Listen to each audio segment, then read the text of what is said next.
Hey everyone, so this is incredibly random, but I got a comment from my video on Someone Pura by Mystery Jets.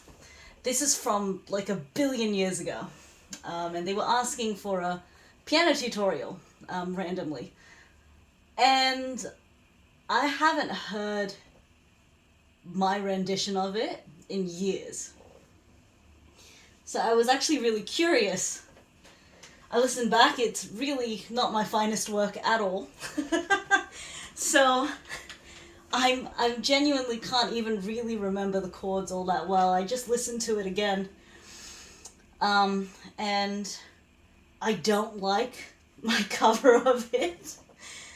But with the piano tutorial, I thought what I'd do, instead of giving you a straight chord for chord piano tutorial, I'm actually going to show you something a bit more interesting. I want to show you how to reharmonize, and I want to show you how to arrange chords and what I'd do differently if I had another crack at it. So I think from what I heard just then, I played a 4-chord progression. So it's E minor, C, G, D. So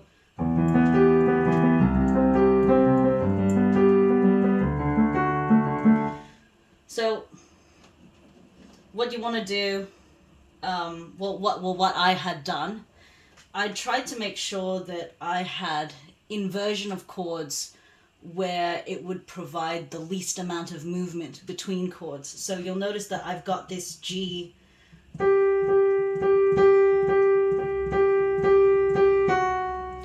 So you'll actually hear that as I'm arpeggiating. So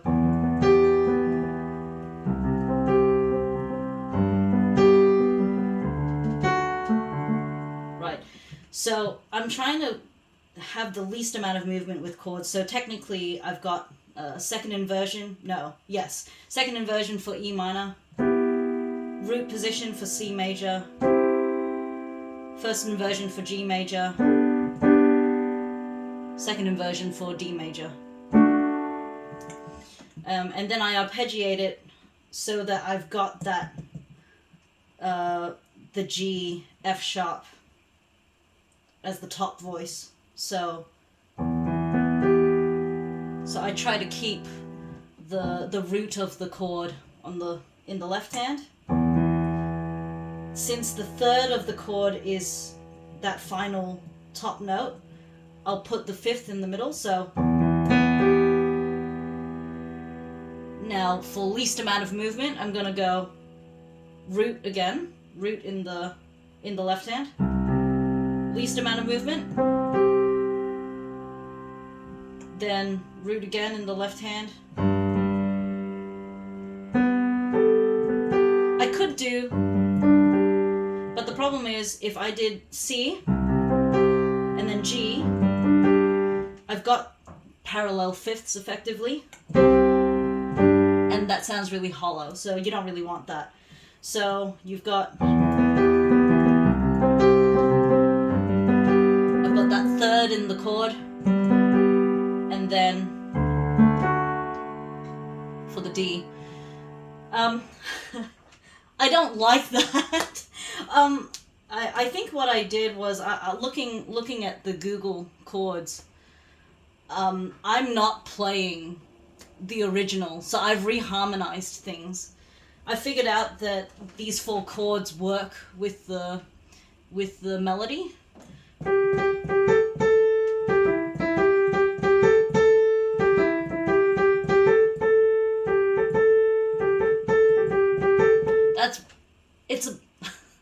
It's not a very adventurous melody, right? So you can actually put a whole bunch of different chords under. We're in G major, so we're working with the chords G major, A minor, B minor, C major, D major, E minor, and then technically F sharp diminished, but what it's unlikely that, unless you're going to go jazzy, you're not going to do an F sharp diminished. So the point of reharmonization, you want to find all the chords that have G in there. The trick to reharmonization, though, is that you can also use sus chords, so sus2 and sus4 chords, and 7th and 9th chords, well, 9th being sus2, but anyway. So I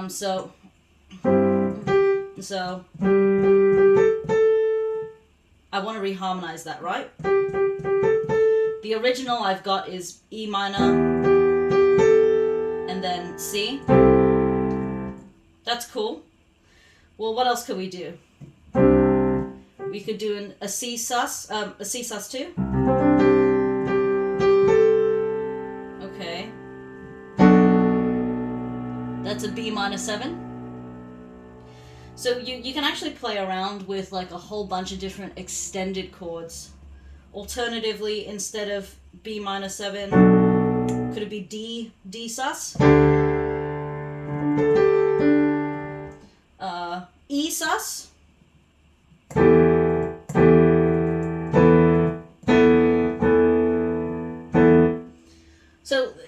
So or even G sus2.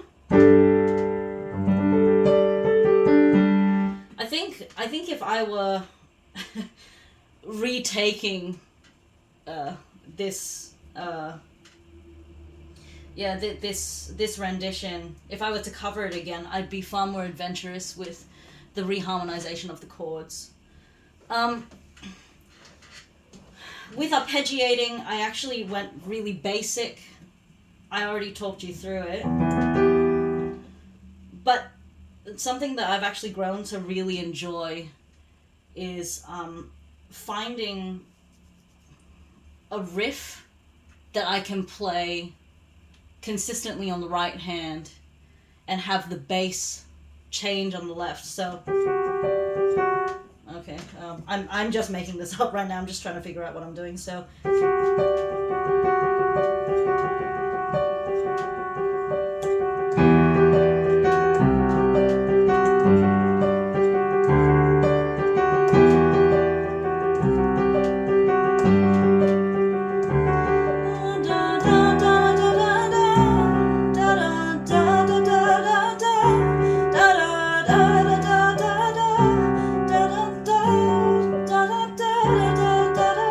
So, something like that. I'd probably do something like that.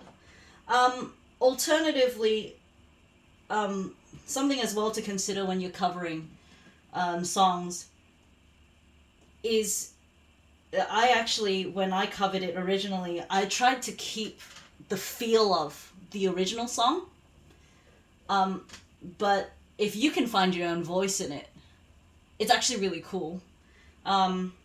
And if you're able to contrast sections, I didn't have enough of a contrast with my original cover. So I think the verse was da da da da da da da da da da da ba ba, and then when you get to the chorus, it's da da da da da da da. It's very busy. And I think I really would have much rathered have been far more intentional with an arc with the song. So if I wanted it to be busy in the beginning with the verse, so I can keep that arpeggiation